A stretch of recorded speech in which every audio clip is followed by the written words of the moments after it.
She was testing the fences systematically for weakness. She remembers. This is episode 1 of title pending DeFi Kingdoms podcast. My name is Raf, and I have with me Neindorf. And what I've been really looking to do is let's get a podcast out there in this absolutely fantastic community that we have. We see a lot of great collaborations by, whether it's, Mr. Zipper doing data analysis or what the wiki team did during the early days of hero trading, or Sammy Punch's information that's been so incredibly useful that we really wanted to put together a podcast to kind of be our collection of thoughts and information. And at full disclosure, we are absolutely investors in the DeFi Kingdoms, and we've gone in on a Gen Zero hero, actually a couple Gen Zero heroes together. And so we wanted to also have this podcast kind of be a collection of our thoughts and investment strategies. So Neindorf has been a friend of mine. Gosh, it's going on now, 2006, 2005, when we really got to know each other. Yeah, that sounds about right. Yeah, so why don't you tell our listeners, a little bit about yourself and what got you into DeFi Kingdoms? Because you brought me in. Long story short, I'm a software engineer. Crypto's kind of been something that's been important to me over the last, I'd say, year. I just kind of saw it as the next big thing that was going to explode. And I kind of researched a lot before I dipped my feet in. And unfortunately, I missed some of the big, huge jumps that have happened, early on in, say, 2021 or maybe even late 2020. But yeah, it was kind of funny. I had heard of a game called Illuvium, and I was thinking about getting into it. So I posted a random chat on Reddit, and a guy's like, "Nah, forget that. Try DFK." And I was like, "What's DFK?" So I jump in, and this was probably mid-August, right as this was hitting the ground. And it's been great ever since. And so I quickly looped in Raf here afterwards, and it's been quite the spread since then. Yeah, it's been pretty exciting. And I know we both grew up with RPGs in our past, and a variety of different games, and it's certainly the lore, the background, and the backdrop of having a game that's a decentralized game that's play to earn and built on the blockchain. It looked pretty cool, and as everyone said, it's it feels really close to home when you log in, and so it's something that you can kind of relate to, and it tugs on the heartstrings of the past gaming that I have. Most definitely. Yeah. And then I think you nailed it with the play to earn. Normally it's more play to spend or play to waste time. I can remember back in the day, us mashing buttons on Smash Bros. I feel like that was a sunk cost. You got to buy new controllers about every 2 months with those sorts of games. Yeah, I think, didn't we unlock in Smash Bros. Melee the achievement that is, if you paid a penny per hour, you bought the $50 game? Yep. Yeah, that wasted your life award. Yeah, that was fantastic. That was awesome. Well, yeah, it's been a bit of an adventurous week here. Well, actually, I guess the last 3 days. We're recording here on December 6th in the evening here. And we're kind of coming off of a wild crypto weekend. And my fun crypto adventure story from the weekend is I just told Neindorf and one of our other investing partners, Walton, that I'm thinking about getting into day trading on one. It just felt like the cycles are so predictable, and I said that, I think that was on Thursday or Friday. Yep. right before Bitcoin, and then everything else went down. And so I was playing a game of catch the falling knife, and as one got down to 22 cents, I was like, oh, I'm going to buy a little here, and 21 cents. I was like, well, I can't pass this up. 19. And then this morning I wake up and it's 17, and I'm like, well, then I'm out. So let's hope it goes back up. Where can I find cash, floating around somewhere? What can I sell? Right. So did you snag some jewel? You were mentioning that to me earlier. You know what? I'm holding on to this one, and I see that the ratio between one and jewel, which we can get into later too, or in a different episode, but I noticed that it looked pretty good. So I was like, I'm going to add to my stack of jewels a little bit. Well, and it was decimated a little bit after our purchase that you'll talk about here too. So I kind of needed to build some jewel back up so that we can keep playing the game. Yeah, keep the summons going. That's right. Well, let's get into our Gen Zero stable a little later, and first go to today, Monday, December 6th, and there was a pretty big AMA today. I was not able to catch it. You were, and so tell us a little bit about what stuck out to you, and what were your big takeaways, and ultimately, how is this going to affect the way that you anticipate playing the game over the coming weeks? Right. Yeah, they had a lot of big info, I'd say. I think the first thing is definitely around leveling.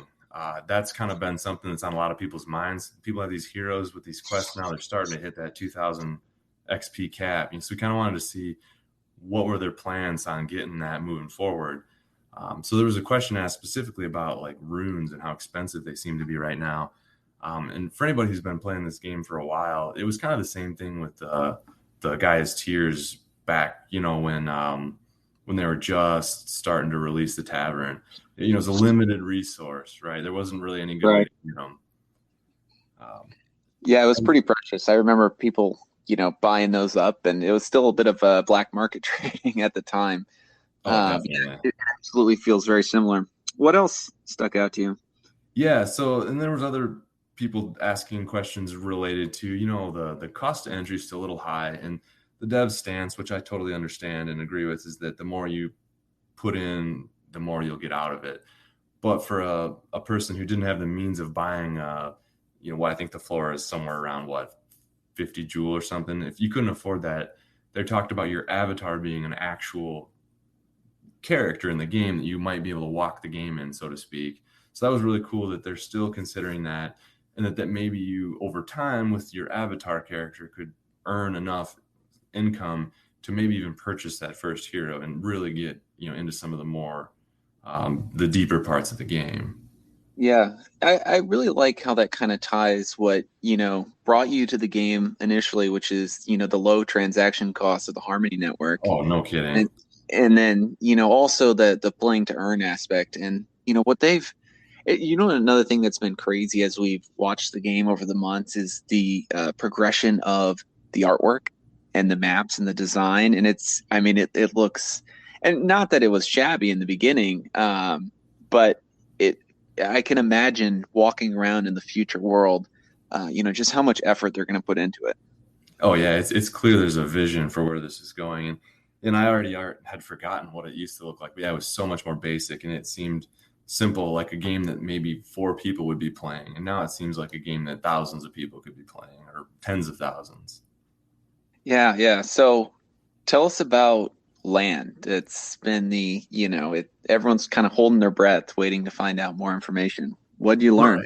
Right. Yeah. So there's a couple, or at least one big point they made, and it was the fact that people were concerned about it just going to whales, right? And whales scooping up all the land. And they said that that might eventually happen because, it's all a free market. They're not in control of who eventually buys or sells land. But the interesting point that was really cool was they said that a lot of it will be quest-based. So you might be the first person to complete a certain quest, say, and then that basically you win essentially the right to buy that plot, which is really cool because you don't even necessarily have to have the jewel. If you couldn't afford it, say, you can actually sell that right to someone else. And that's kind of what their point about the whales were. But that was a really cool concept I'd never heard of before, where you can actually profit off of it, even if you couldn't afford the asset yourself. Yeah, I like how it really intermixes that, actually needing to play the game aspect into right. Getting that. And we don't really know yet what that's going to look like. Is it going to be, there will be these adventure quests they've talked about, not these simple profession quests that we can see right now. But other than that, I don't think we have much to go on yet.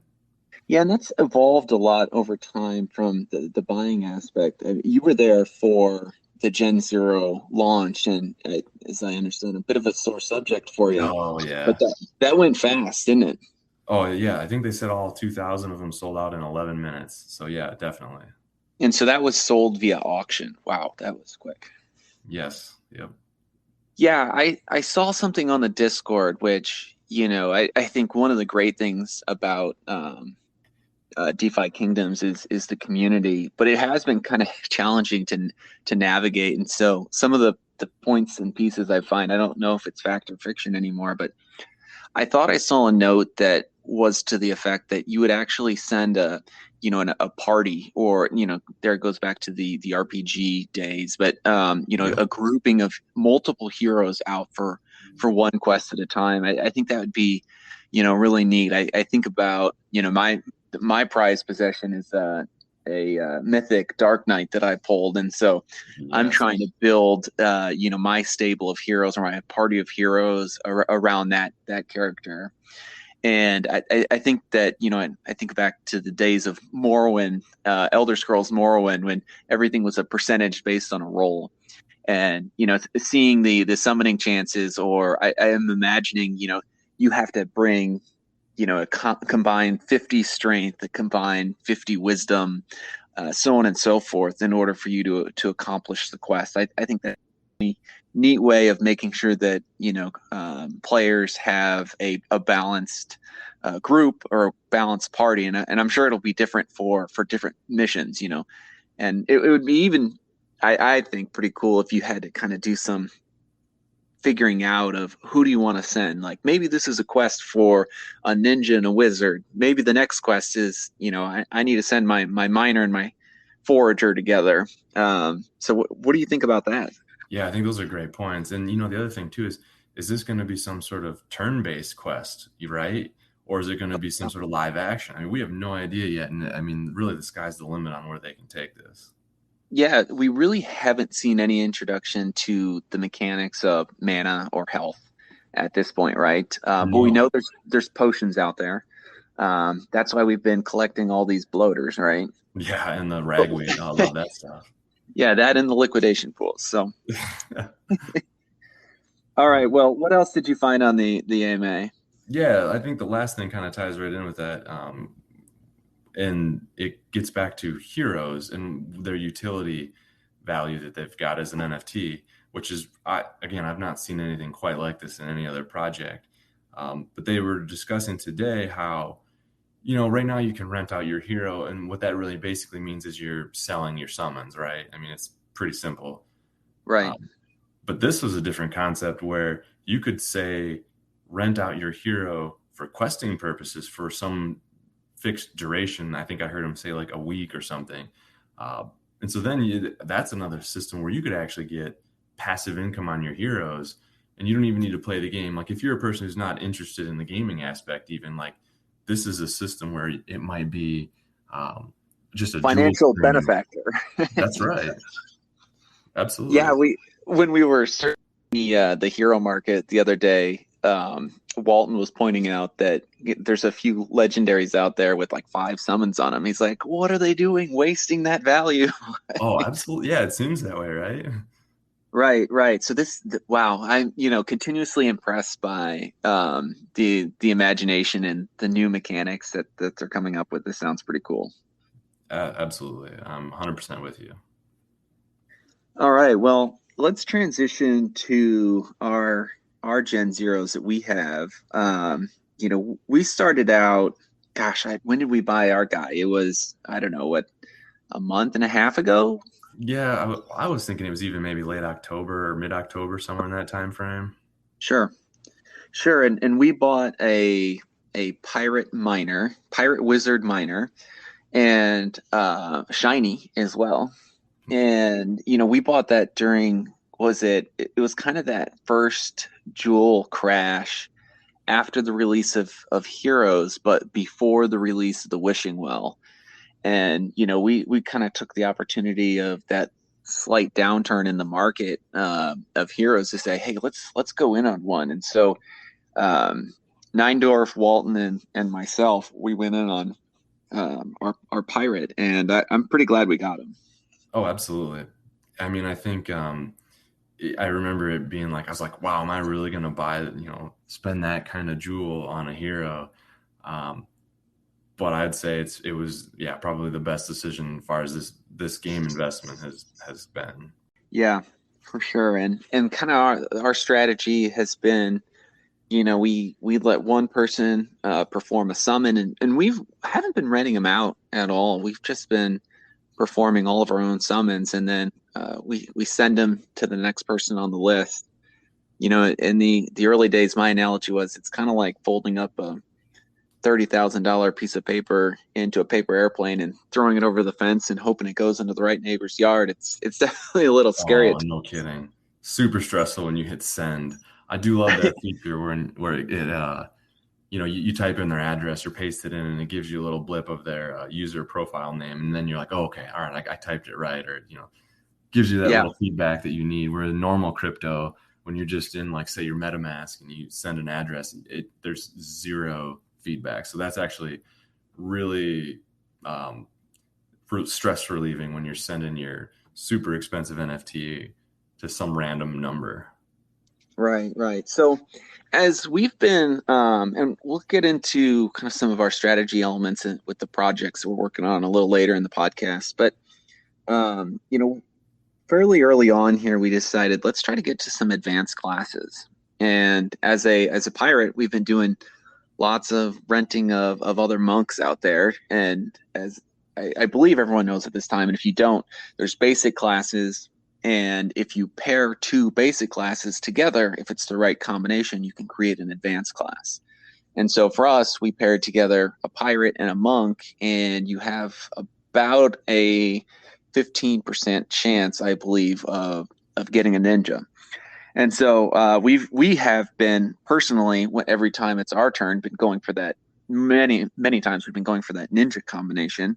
And we're realizing that there's a lot of value in that advanced class. So you pinged us early last, or maybe middle of last week, saying, hey, I think there's an opportunity out there on the market. Tell our listeners what you found. Yeah, it was kind of like we'd been tracking those additional Gen Zero hero prices for a while. And, they were, I don't know, what were they, 7K or something for a while there? Right, yeah. That's floor price, yeah. Yeah, floor price, right. And that's kind of crazy. 7K jewel, yeah. 7K jewel. Yep. And so then I'd managed to just on random chance, basically, I'm like, I'll just see what's out there. And someone had listed a monk, or like, fits perfectly within our strategy. And I think it was still like 5,800 jewel at that time. So I pinged you guys. I was like, hey, this is cheaper than I've seen in a while. And then as we were talking it over via text or something for like a few hours. And then all of a sudden we looked back and it had dropped all the way to 5,200. And we're like, this is something we got to move quickly on. Yeah. And not only that, but I believe also during that day of going back and forth, there was a few monks out there, and then a monk fisher popped up. And for everyone to know, ninjas are a tier 1 fishing profession. And so that's like the best you can do. And with the release of fishing and foraging recently, and we can dive into this a little more, it's become clear that that profession is really important, and that's not something that we could really tell early on. In fact, I think you and I, as we've been talking about it, we used to think that might have been third or fourth on the list in terms of most important aspects for the heroes. And I'm not convinced it's not like number 2 behind just the class that you want to have. Oh yeah, no doubt. It's been a full pendulum left to right swing here as more information's been released. And now it's, that stamina efficiency is huge, I think, because, as they've released the details, and we've all seen here with these profession quests, that if you use a matching profession in a quest of that profession, it only costs you 5 stamina versus 7 for a non-match. So like that right there is huge as far as how many times a day you're able to run a quest. Right. And I mean, that pretty much it'll level out more as I'm sure the levels get more advanced, but in the beginning, early stages, as we're going for land, I imagine that's going to be a very significant component to getting your heroes leveled up. And of course, it's kind of like a snowball effect, right? Right. That is true. Yep, definitely. Yeah, and yeah, as you level up, then you get more stats, and as you get more stats, that's 1/3 of the value of the experience and the items you're earning on a quest. So yeah, it'll make a big difference in the future. So we found another pair for our hero, a monk who's a fisher. So one of the things that you want to do over time is track the recessive genes. Why is that? Yeah, so that's a great point too. Now that we've got a pair that we're going to be consistently using, like you can actually start to do some analysis. When we were randomly renting pretty much whatever the cheapest monk Gen Zero was, you don't really get that data. You're bouncing all over the place. But I've heard there's been details released on there being obviously your dominant class is your main class, and I'm pretty sure there's 3 levels of recessive genes from what I've read. The first one being your subclass, and then we don't really, it's kind of no way to tell what the recessive 2 and 3 genes are. So we're kind of hoping that as we do more and more pairings, we can plot all this data out and start to get a great understanding of what the recessive genes are. And so then you basically have a fairly high predictor on any summon what you're going to get. Obviously, there's still some randomness, a lot of randomness, but it at least can help us make a more informed decision. Yeah, that's awesome. And, I would say, and again, we're early December here before quests are fully out, but, there isn't a lot of, I'll call it price discrimination in the hero market right now. And so, you'll see uncommons, commons really be close to that price floor. And so it's a big roll of the dice pulling the trigger with summoning. And for the Gen Zero, we are at least paying the 30 jewel, call it upkeep fee now, and then whatever rental fees we had before. And so it was getting pretty expensive to just roll the dice on potentially getting, an uncommon or a common. Yeah, definitely. And I think you're right. I think we should do a future episode just on prices because there's so much to go over there. I don't think we have the time today for that. Right. So let's talk a little more about questing and, what are you doing with your inventory? Have you had any big pulls, maybe a rare egg? Yeah, I wish, right? I think the most I've come up with so far is, I don't know, a handful of some of the more rare fish and plants. I forget the names of them yet. I think there's like a silverfin fish or something. And then I think I got 4 or 5 of the runes. I think those are probably the best I've got. What about yourself? Anything? Yeah, I don't have the names of all the fish down besides Bloater Kingdom Yeah. represent. Yeah, I have plenty there. I shouldn't tell Bloater Kingdom that I've been selling them for gold. I actually haven't been selling that many of my items. I did it a couple times just to kind of see the gold transaction work, and it didn't make me feel comfortable with a gold balance sitting at 0. So That's had to get hilarious. I that. did the same thing. I had to get that up into I sold 1 bloater or whatever it was for 2.5 gold just so I could see a non-zero. Oh, that's hilarious. Yeah, there you go. Yeah, I think I have. I've pulled 6 runes, and then I was just kind of curious on the market, and I think I bought a couple more. Certainly, going through that analysis in my head of how many heroes do I want to be leveling up, and as the information was released today, you might need multiple runes for subsequent level ups. It's really going to have you focusing on, just a few most powerful heroes that you want to keep going. Yeah, I think they talked in the AMA a little bit about that. I want to say it was like your first level from 1 to 2 is just one of the current runes that we're able to get. And then it slowly progresses all the way up to 5 of those, I believe, at level 10. And then something about it drops to 1 of these runes and then 1 rune of a next leveled up type or more expensive or more rare type. So there's like a system where it builds up quantity of your current rune and then up until a point where you get to, I believe it's every 10 levels they swap, and then you just need 1 of the previous levels and then so many of the new ones. So they've got an elaborate system that leveling up is going to be quite costly. Yeah, interesting.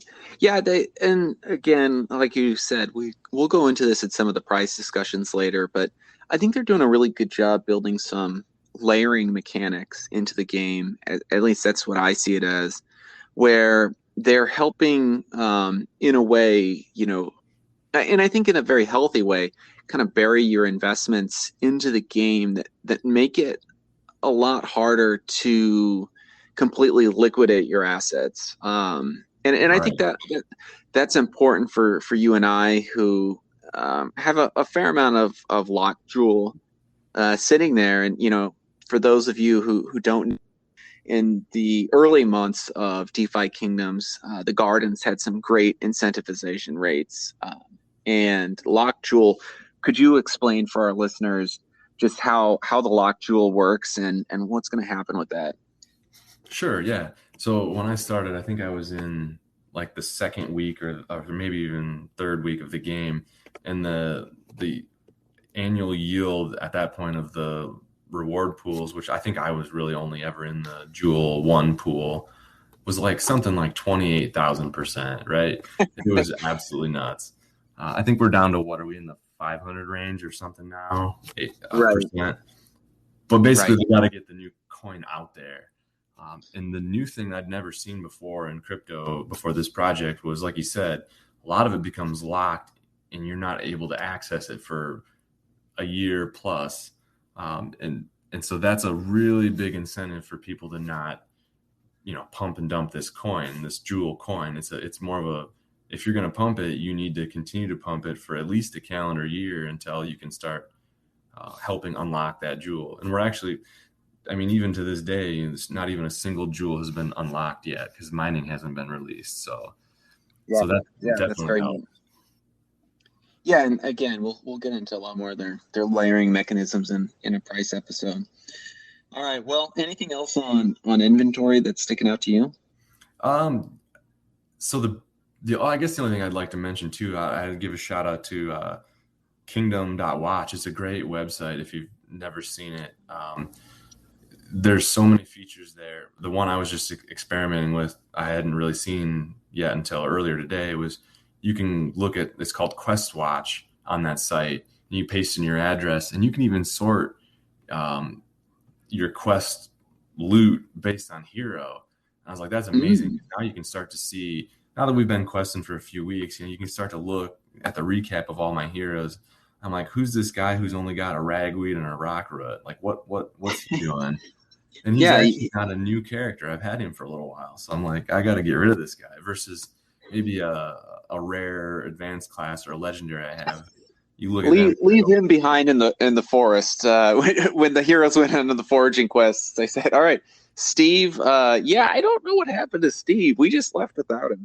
That's fine. Yeah, he took a nap in the woods and came back empty-handed or something. He's been sleeping on the job. So do you have up in front of you what your highest fishing profession is, out of curiosity? Far as the score of the hero? Yeah. Because so I guess we should probably explain for our listeners, but so there's hero levels, but then professions also have levels. And that's a pretty significant factor in the rewards that you get when you go out on quests.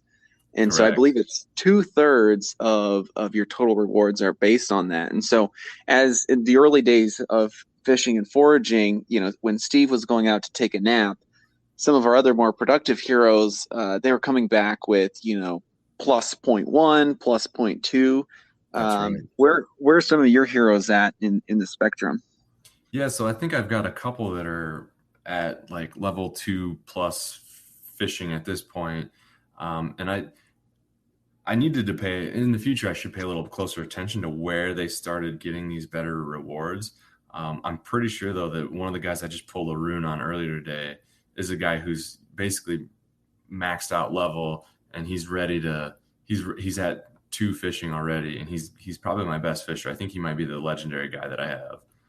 But it's funny because he's starting to pull away, and we haven't even leveled up yet. We haven't added any stats yet. So it's definitely going to make a difference. Yeah, it is interesting. And, as before the quest launch and before the release of kind of the change in the stamina mechanic, I was looking at a summoner that I had, and I was thinking, I'm going to have him be a forager. And then he actually is a natural fisher. And I actually sent him out for his first quest was foraging. And I decided, you know what, I'm going to go with fishing because of this stamina boost. And he's now up to, he's my highest at 4.2. Oh, wow. Love That's it awesome. right now. Yeah. And he's, he hauls in the loot. He's no Steve, that's for sure. Yeah. Yeah, Volan Hydra Striker. So, I mean, you got to expect Nice. with the name Hydra Striker, you have fishing in your DNA. That reminds me of the guy I almost bought the other day whose last name was like Master Punch. I was like, oh, I almost bought it on name alone. Yeah, why not? Right. The names are truly incredible. Oh, it's awesome to see how some of the random names that they throw together come out just awesome. Yeah. All right. Well, in our last segment here, we wanted to talk through some of our upcoming projects, share some of this kind of findings and information with the community, and maybe even help people with some how-tos in the future. Sure. Neindorf, you've really been leading these projects, so tell us about your first one. Yeah. So as a software guy, and I had heard Wind in the Discord. We can paste the link to the Discord and all that too. But there's a public API that they have where you can actually export all the hero data, and you can even see the auctions or the tavern sales that people have listed. So a couple of things that I've done. I've got some Python code that I've written that scrapes the API, basically pulls all the hero data. And I mean, you're more of a data guy than I am, so I've given that to you, so then you can start to do some of your analysis. I'll leave that part up to you. Big data is not my friend. It confuses me. Well, I'm still learning, but I think something that we started figuring out with the data early on is I think my big nugget of information was when you're summoning with 2 advanced class and you're trying to make the elite level class, and so that's a summoner and a ninja trying to make a sage, or that's the paladin and the dark knight trying to make a dragoon. You only have a 15% chance of getting that elite class. And I don't have the number off the top of my head. I'll pull it up here in a moment. But the important piece is when you're going through that, you actually have a fairly high percentage chance to at least return one of your advanced classes. And so huge. We saw kind of early on that there could be some value there in terms of what does make the risk reward from a summoning perspective worth it. All right, so approximately what we see as the percentages, and this is still some unfinished data, but you get a 14% chance to get that 15% chance to get that elite class, and then a 31% chance split equally to return one of the 2 classes that you had that were advanced trying to summon that elite. And then there's a 24% chance, I believe, for your recessive gene traits to take over and really just cause haywire and let you end up with something you weren't expecting. Right. So you either get a basic or you get actually really just a basic. Yeah, if you get a basic and you've spent the jewel to either buy or summon to advanced, that sort of stinks a little bit, but it happens. It's part of the randomness. But what were you digging into? You were looking at are there certain recessive genes that at least we think at this point might lead to summoning something different? Is there, you said at one point that you found some advanced and elite written in that hero data. Yeah, so it's kind of a little nugget in the API. If you pull all of the data for a hero, they have what they call, let me get the name right here, I'll pull it up too, stats for your hero called active 1, active 2, and passive 1 and passive 2. And most of them, if you pull it up, it'll say like basic 4, basic 8. And I didn't really think anything of it. And then one day I just happened to plug in a hero I'd summoned, and it said he had a passive 2 of advanced 2. And I was like, whoa, okay. So then we got looking at the data more, and we found out that, kind of how there's those 8 basic classes, there's also 8 basic active and passive numbers. We don't know what these numbers mean yet, And then it goes similarly. Like there's two elite, and I believe there's also an ultimate or something, kind of mapping. It matches the class structure. It's got to be the Dread Knight. Perfectly. Yeah. And I think I'd heard Mr. Zipper mention something somewhere where he doesn't know what it is either, but he's noticed it as well. And I think he said that his theory, and I think he's probably right on the money, is that those might be, say, spells or something. Like if, say, it's a monk, right, and he's got an active one that's advanced, maybe he's got a higher power spell that's used for actual questing. Some of that active play, not like these profession quests, it might not matter in, but later on when you're actually using these heroes for adventure quests, like those could be huge. So I'm trying to keep an eye out for those. It will, make my world when the legendary hero you buy with the last name Super Punch has Super Punch as a special power. That's going to be just great. And another little tidbit too, when we had that hunch, we went and looked at some of the devs' addresses, and you can pull their heroes from the API using a filter. And we can talk about that in another episode too, how all that works. But basically, I noticed that one or two of the devs were holding some common heroes that kind of looked like garbage, right? There was nothing fancy about them. And I pasted those numbers into the API. Come to find out they had advanced traits, or these active and passive. So I'm like, I feel like there's value there that they knew about. And that's kind of one of those little hidden gems that they haven't released to the crowd, to the public yet. So it's definitely something I look at when I'm buying heroes. We won't call them out or say names of who. We'll let our listeners dig that up. But that's right. all joking aside, it's interesting to see what's out there. And at the same time, we're also pretty appreciative of what the developers have done, and obviously building a structure that makes sense for them to stay invested. I don't know what happened a couple weeks ago, but it sounds like someone went rogue and got annexed from the group for selling a Gen Zero hero.